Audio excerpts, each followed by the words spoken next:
His own brother and his own sister-in-law find that the way William has played this is strategic with a really strong hit of ode of revenge. Prince William was very heavily referenced in Harry's memoir, Spare. There is a moment in every family breakdown when the silence stops being patience and starts being something else entirely, something colder, something final.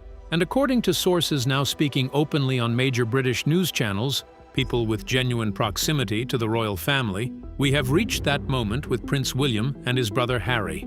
Not a rumor, not a tabloid whisper, not the kind of vague, anonymous briefing that the Sussex communications machine can swat away with a carefully worded statement. What is now being reported, clearly, directly, and with attribution, is a three-part plan, a deliberate, structured strategy that William has been quietly building and that he intends to execute the moment he becomes king.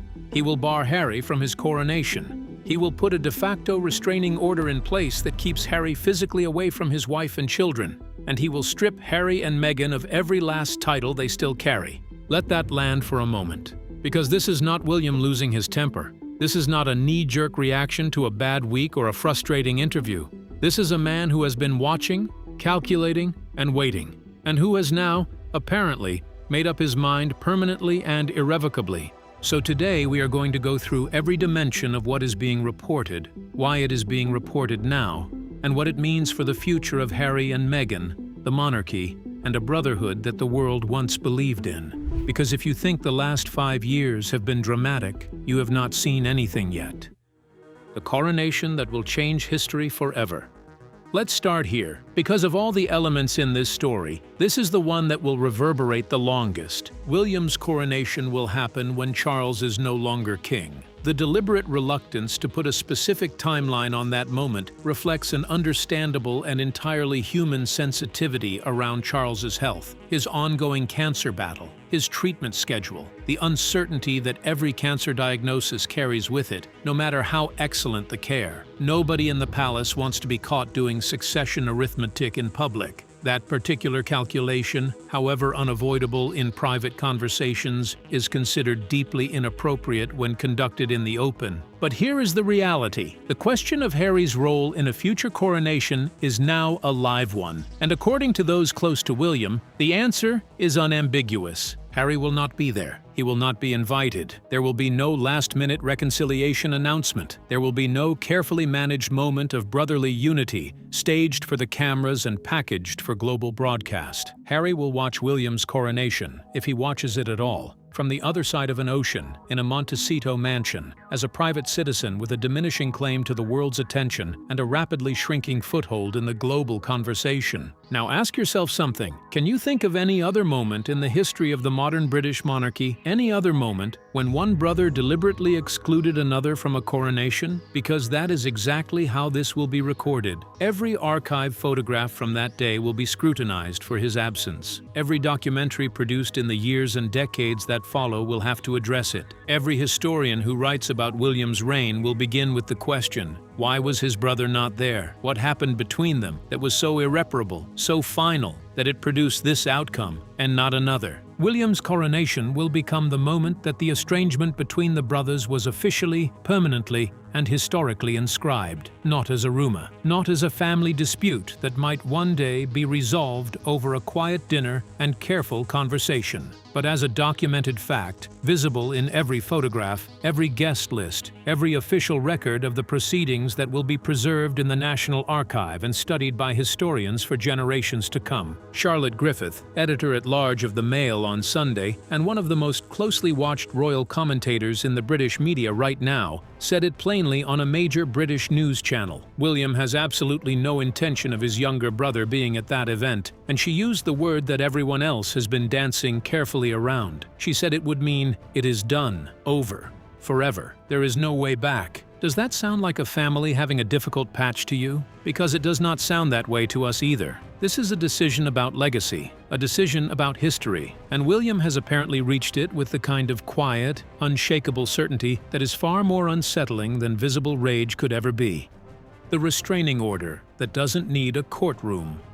Now let's talk about the second element of William's reported plan, because this is the one that tells you the most about how deep the wound actually goes and how seriously William is taking the threat he believes Harry represents. The phrase being used is de facto restraining order, and we should be precise about what that means, because it is not about lawyers or court filings or formal legal injunctions. The practical reality it describes is Harry being told, formally, unambiguously, through the architecture of royal security, that he is to stay away from William's family and children. Think about what that means. William, as future king, will have extraordinary control over access and security arrangements. He does not need a judge to sign a piece of paper. He will simply ensure, through the practical structure of who is permitted where and when, that Harry cannot get close. Not close to Kate, not close to George, Charlotte, and Louis, not to William's inner circle, his events, his family occasions, his life. The walls will not be legal, they will be operational, but they will be just as effective and arguably far harder to challenge or circumvent. The message will not be delivered through solicitors. It will be delivered through security protocols, and it will, by all accounts, be completely unambiguous. Now here is the question you have to ask. When a man plans to use the full apparatus of royal security to keep his own brother away from his children, what does that tell you about what he thinks of that brother? Not what he says publicly,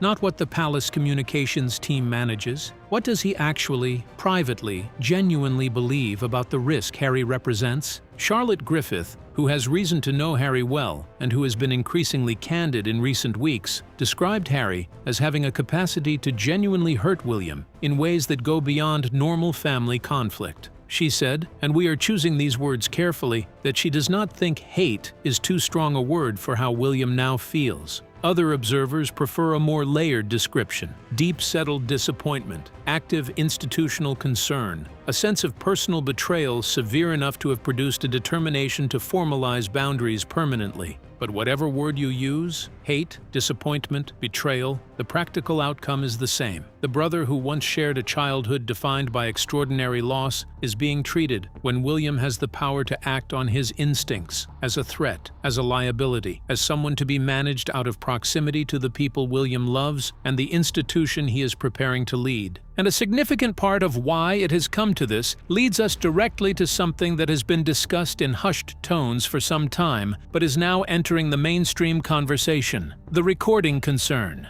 There have been persistent questions, never definitively resolved, about whether Harry recorded conversations during his time in the royal family, conversations that later appeared in some form in his memoir, his Netflix content, or the Oprah interview. An image has circulated of Harry appearing to interfere with his lapel at a royal event in a manner that some observers describe as consistent with operating a recording device. We cannot confirm what that image shows. We are not claiming we can. But here is what we can say. Harry has demonstrably reproduced extremely private family conversations in public commercial formats. His memoir included intimate exchanges with his father during some of the most painful moments of their relationship. His Netflix documentary aired private family dynamics for global audiences. His Oprah interview made the most sensitive aspects of royal family life available for worldwide consumption. And William has to calculate the risk of every future interaction with Harry in that context. A conversation at a shared ceremony, a private moment at a family event, an exchange that Harry then processes through the filter of his next commercial project. Every interaction is a potential chapter. Every shared moment is possible content. When you are the future King of Great Britain, that risk calculation becomes very serious indeed. And William, it appears, has done that calculation and arrived at a very clear answer.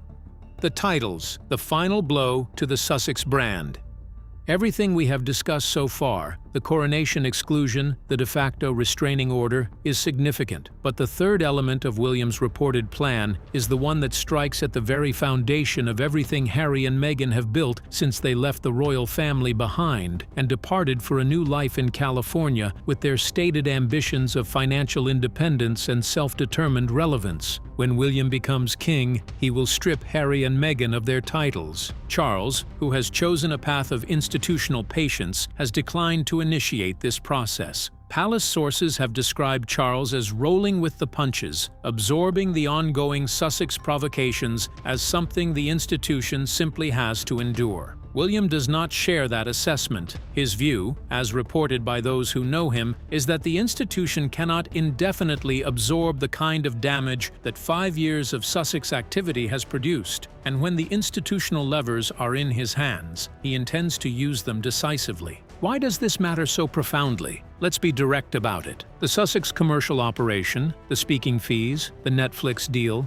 the wellness ventures, the brand partnerships, the lifestyle content, the retreat bookings, is built on one foundation and one foundation alone: people caring about Harry and Meghan as royals. Without the titles, without the Prince and Princess Association, without the implicit connection to the crown, the commercial proposition collapses. The speaking fees decline, the brand value declines, the fashion listings at massacre sites stop generating the same attention, the retreat bookings dry up, the executive producer credits become significantly less attractive to platforms looking for content with genuine marquee value attached. Everything that the Sussex brand has been monetizing for 5 years depends on the royal identity. Remove the titles, and you remove the foundation. The mansion in Montecito remains, the children remain, the marriage remains, but the thing that funds all of it, the thing that makes Harry and Meghan commercially viable to global audiences, goes away. Not gradually, not in manageable stages, with remarkable and largely irreversible speed. William, according to those close to him, understands this perfectly,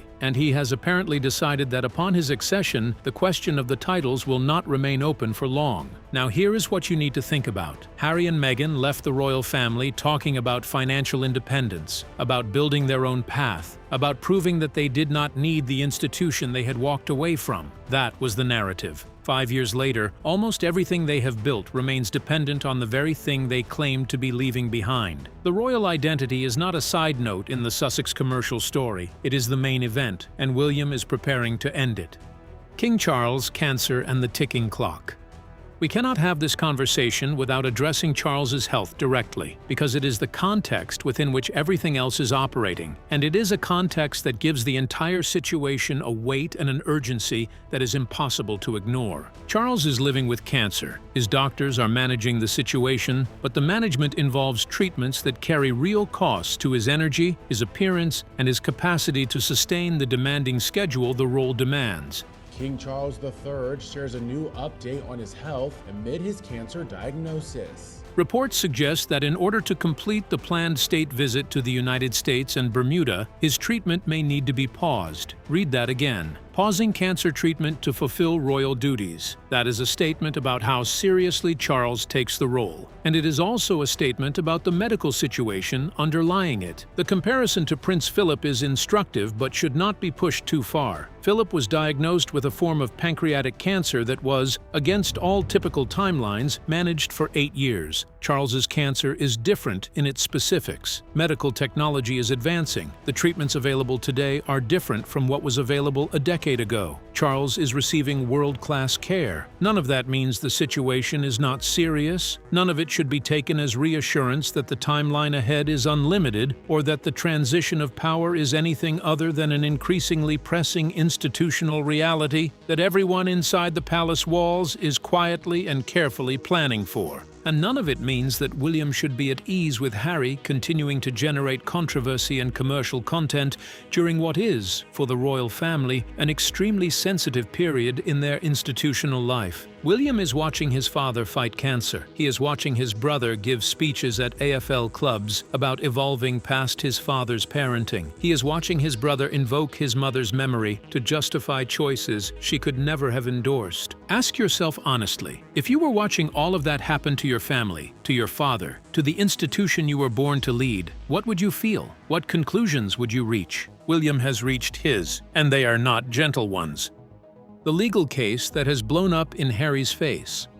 Now let's turn to the legal case, because what has emerged from the proceedings this week is extraordinary, even measured against everything else we have been discussing. Harry brought a legal action against the publishers of the Daily Mail, a claim that the tabloid engaged in unlawful information gathering, phone hacking, and invasive journalistic practices. He has framed this case from the beginning as a matter of principle. He is not just fighting for himself, he has said repeatedly. He is fighting for ordinary people who were subjected to illegal press intrusion and who lack the resources to pursue justice. He is the champion of press accountability. He is the man willing to bear personal and financial cost in order to bring powerful wrongdoers to light. That is the story Harry has told. Information illegally, that they were doing illegal activities to do these stories on me. Now, let's look at what the proceedings have actually produced. A witness who was approached to provide testimony in Harry's case has described a process that raises very serious questions. This witness received a pre-drafted statement from Harry's legal team, a statement containing the narrative the legal team wanted to present, with the witness then invited to add or subtract from it. The witness described having far too much to add and far too much to take out, suggesting the pre-drafted version bore little resemblance to what the witness actually knew and experienced.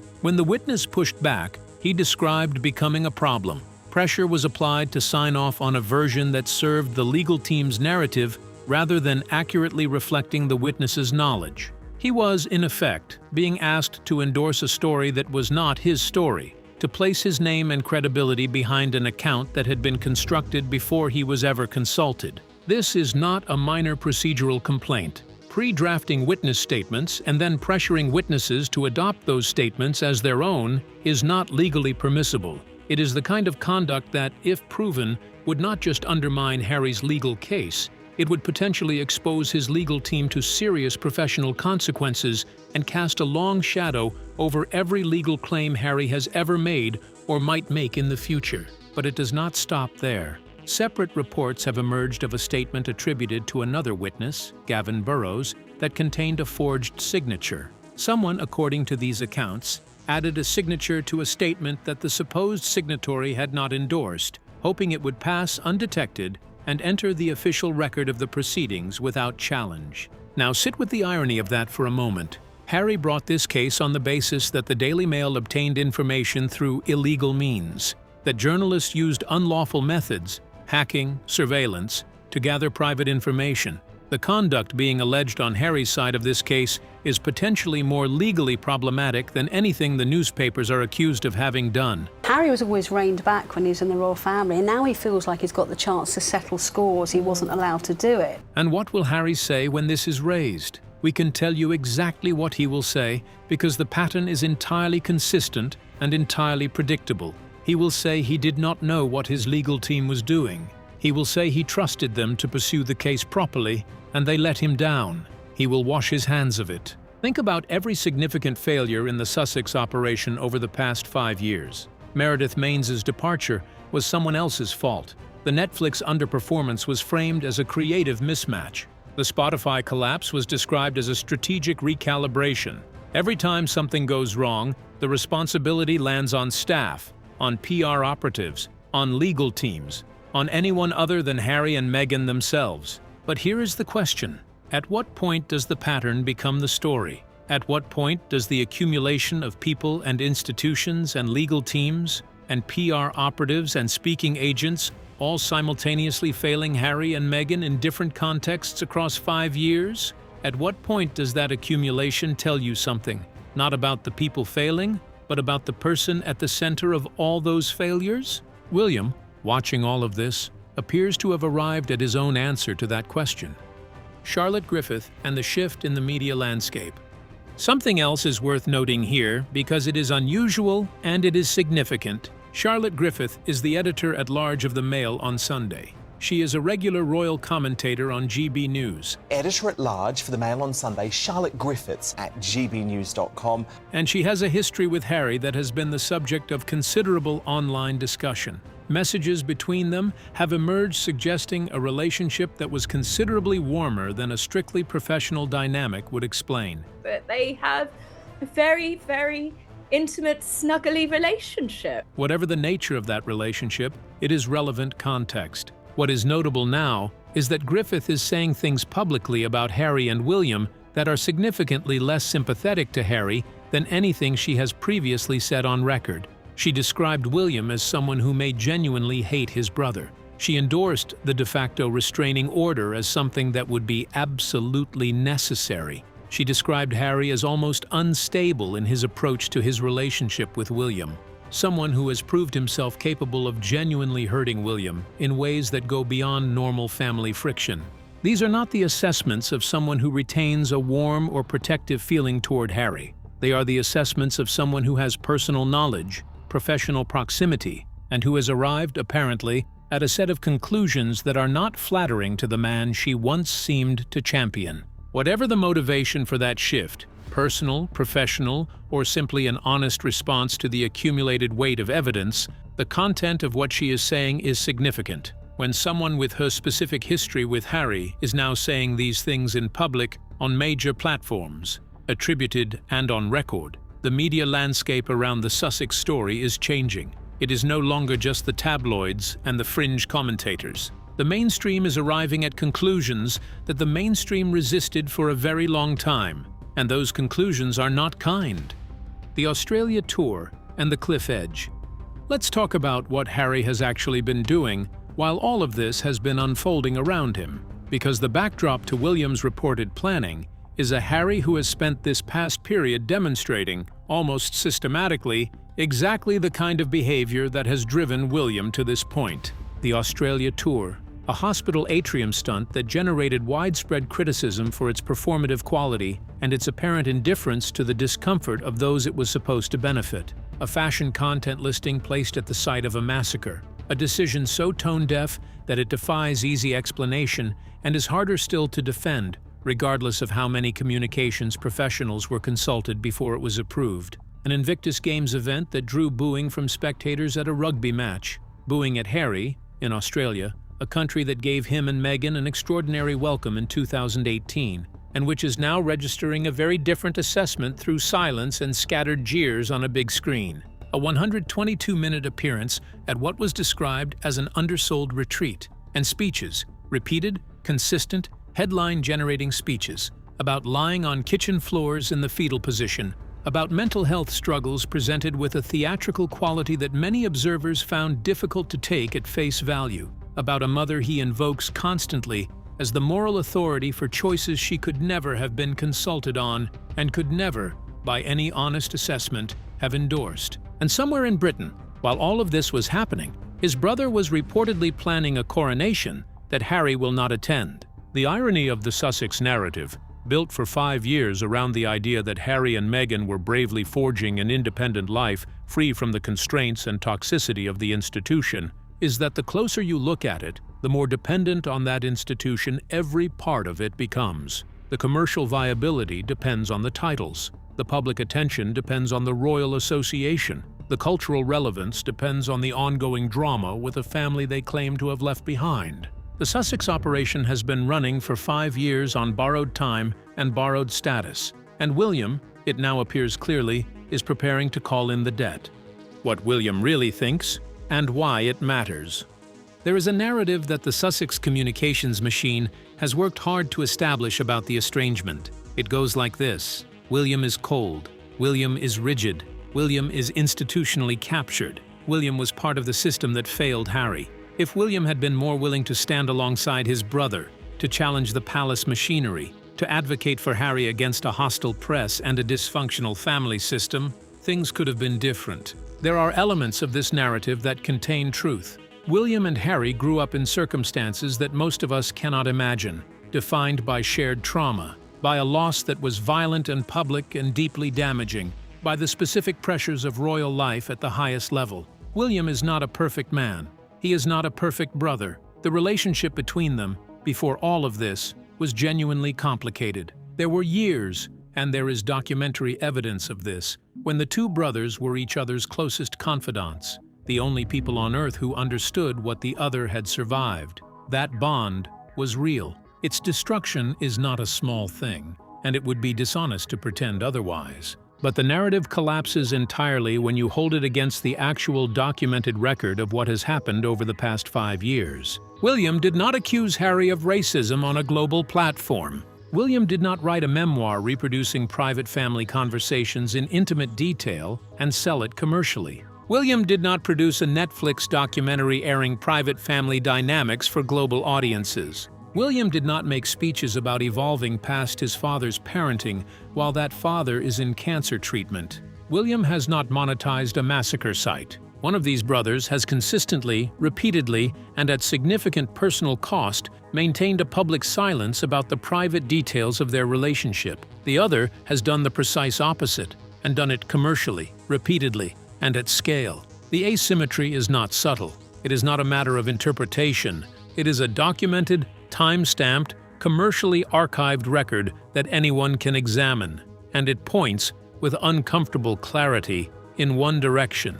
When you hold those two records side by side, William's reported response, the coronation exclusion, the de facto physical distance, the title removal upon accession, is not the response of a man driven by spite or cold institutional calculation. It is the response of someone who has absorbed an extraordinary amount, reached a considered conclusion, and decided that no more is coming. Not out of hate exactly, but out of something that feels, from the outside, very much like a final answer. The titles, the cliff edge, and the question Harry cannot escape.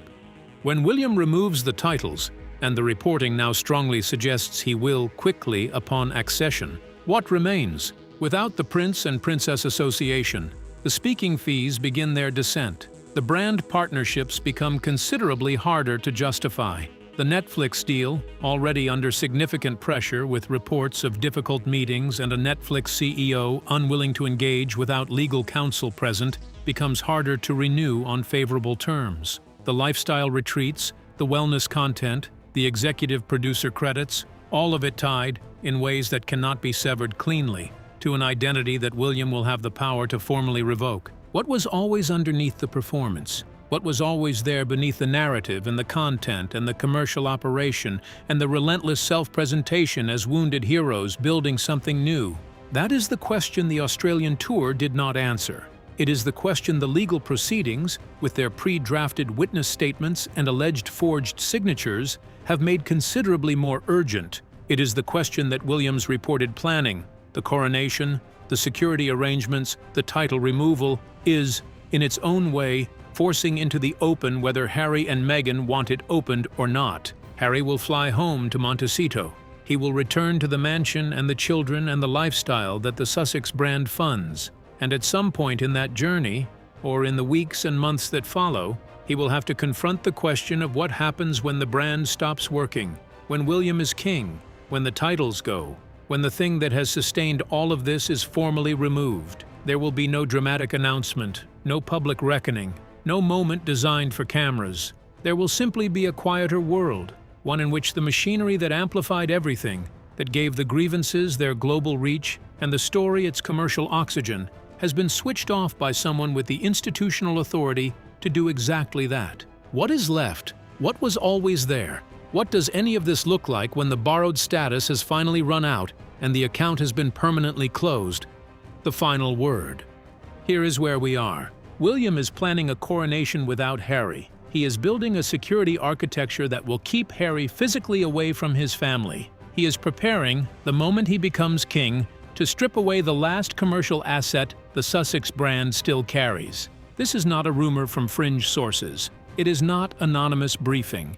It is being reported openly on major British platforms by commentators with genuine proximity to the situation. The picture it paints is of a prince who has made up his mind, not in anger, not in haste, but after 5 years of watching his brother make choice after choice that has caused damage he considers both unforgivable and institutionally unsustainable. A prince who has watched, absorbed, calculated, and now concluded.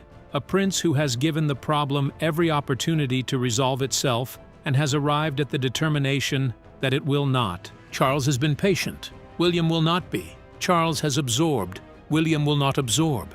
And when the time comes, when the institution passes to William and the levers of power are fully in his hands, the relationship between the two brothers will be formally redefined in ways that make the current estrangement look, by comparison, relatively moderate. What comes next will be something altogether more severe, more final, and more historically consequential than anything we have witnessed so far. The ending of this story is not written yet, but the broad outline of it is becoming clearer with every passing week, with every speech Harry delivers, with every legal filing that generates the wrong kind of headlines, with every commercial venture that raises new questions about judgment and intent and the distance between the image being projected and the reality underneath. And it does not, based on everything now visible, look anything like the ending Harry and Meghan scripted when they walked away from the life they were born into. Tell us in the comments, do you think William is right to take this approach? Is this rational protection of himself and his family,